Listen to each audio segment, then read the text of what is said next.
What's your favorite scary movie?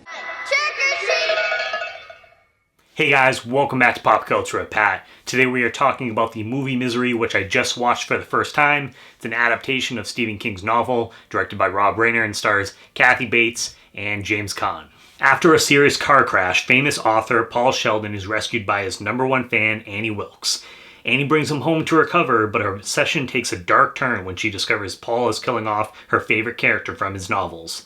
As Paul tries to escape, Annie grows increasingly controlling and violent and wants him to bring Misery back. Now, when Stephen King's name gets brought up, I think a lot of people, the first thing they think of is horror, specifically supernatural horror, where you have stories like It, Pet Sematary, Salem's Lot, Carrie, etc., etc. But honestly, I think some of Stephen King, some of his best work is his stuff that's more grounded in reality, a la Misery. This is something that could actually happen in real life. There are crazed superfans out there who would do anything for their idols, and now, especially with the internet, it's so much easier to be able to access all kinds of different information, find where people are located, etc. And so that's what kind of makes this story so scary for me, and I'm sure when he wrote this story as well. It's so funny, when I went to sit down to finally watch this, I posted it on my socials saying this is going to be a first time watch for me, and the reactions from people were just hilarious. Where I'm a guy that reviews and talks about movies all the time, anytime I watch one of these classic films for the first time, it just really shocks people that I'm close with, my friends, family, and stuff like that. They just assume that I've seen all of these already, and so it's always fun to get the reactions, and I picked the perfect night to do this too because we've been in this really cold stretch. The temperatures haven't been super low compared to normal, but the wind chill has just been brutal. And then we just started getting some snow last night into today, and so I thought, okay, this is the perfect time to watch this movie. And the opening of this film oddly has kind of this cozy feeling to it, and I feel like a lot of King's films from the 70s, 80s, 90s, etc. kind of have that same feeling, at least for me. They just have that feeling where it's a cold, snowy day like today, or it's raining or whatever, and you're inside and you just crawl up on the couch and watch one of these films. Obviously before shit hits the fan later on in the movie. But yeah, they just have this cozy feeling to them. But who knows, maybe that's just me and maybe I'm just nuts.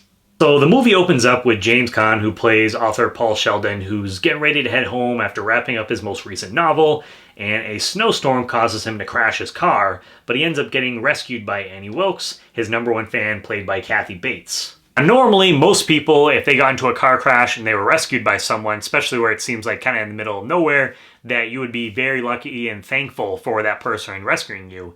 Except for in this case, you picked probably the worst person to do that in this situation, as we see. Now at first, Annie seems like the sweetest lady, helping nurse Paul back to health as he's recovering from his injuries, and she even tells him that once the roads are open that she'll take him to a hospital. She explains how she's his #1 fan and she knows everything about him, which seems harmless at first, but as the film goes on, she starts to say and do things that make Paul and the audience go, wait a second here. There's a scene specifically early on where Annie gets a chance to read the new book that Paul is working on, and she gets very upset because there is a lot of swearing in the book, and swearing is something that Annie does not like at all. And so that's just kind of a hint at what's to come in the rest of the film. What do you think I say when I go to the feed store in town? Oh, now, Wally, give me a bag of that effing pig feed and 10 pounds that bitchly cow corn.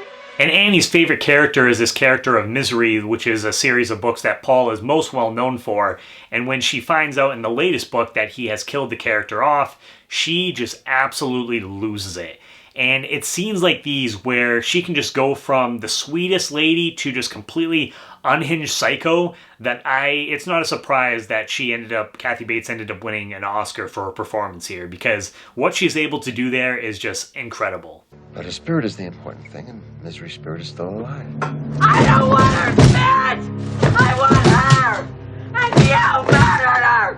And shortly after that, Annie ends up telling Paul that he is going to fix what happened and bring Misery back to life, and you better hope that nothing happens to her, because if it does, he's stuck out here, no one knows that he's there, and so basically he's screwed. And so from that point, it kind of begins the cat and mouse game back and forth between those two characters as Paul is trying to figure out how he's going to escape this nightmare. And while this is going on, you also have the character of Buster, who's the sheriff of this small town, and starts looking into Paul's disappearance after Paul's agent calls him.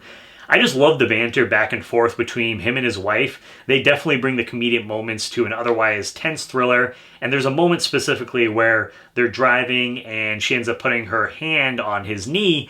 And he says, while you're in this car, while you're in this truck, you're my deputy. And I thought like scenes like that I thought were so funny. And speaking of tense moments, there is a specific moment where Paul is finally able to get out of his room, and so he starts looking around the house before Annie gets back, and then you see her start coming back to the house. She gets to the house, and he's trying to get back into the room, make it look like he hadn't gone anywhere.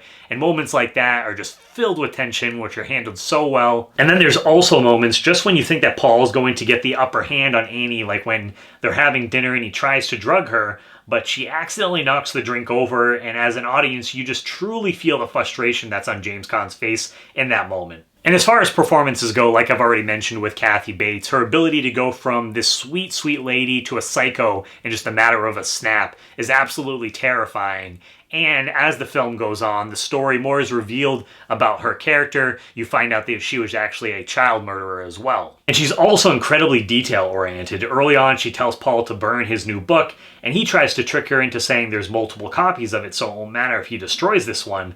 But she knows that he's lying from a previous interview that he did years ago, where Paul says he only has one copy of his books before they get published, as just kind of like a superstition thing, if I remember correctly. Then later on in the film, there's also a scene where she realizes that Paul has escaped his room several times already, and how she was able to tell is there's a little penguin figure that's on one of her tables, and it was turned the wrong way.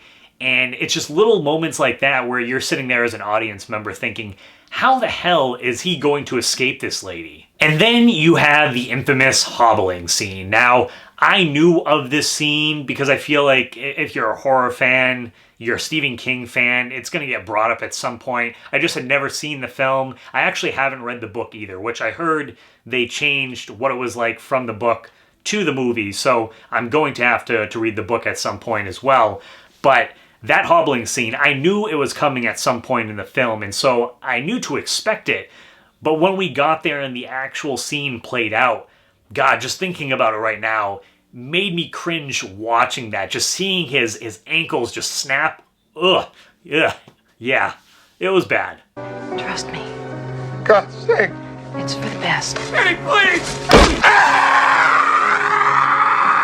Almost done.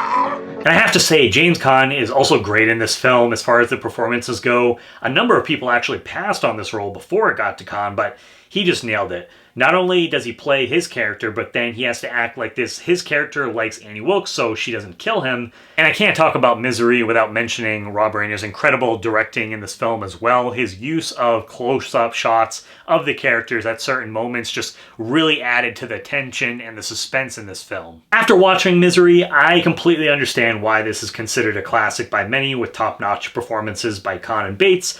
And it's an exploration of the fan-celebrity obsession is something that is still very relevant today. As far as the score goes, I'm going to give this a 10 out of 10. Like I said, it's a classic. I totally understand that now after watching it. I'm glad that I finally did. And it was the perfect circumstances for me to actually sit down and watch this film for the first time.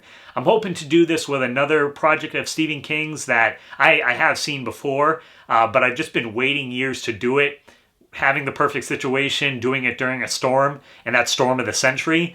So hopefully we got like a couple inches today of snow, but I'm really hoping we get like a good storm where it's like a foot of snow or something, and I just want to sit down and watch that and do a review for you guys. But yeah, this was my first time watching Misery. I'm so glad I checked it out.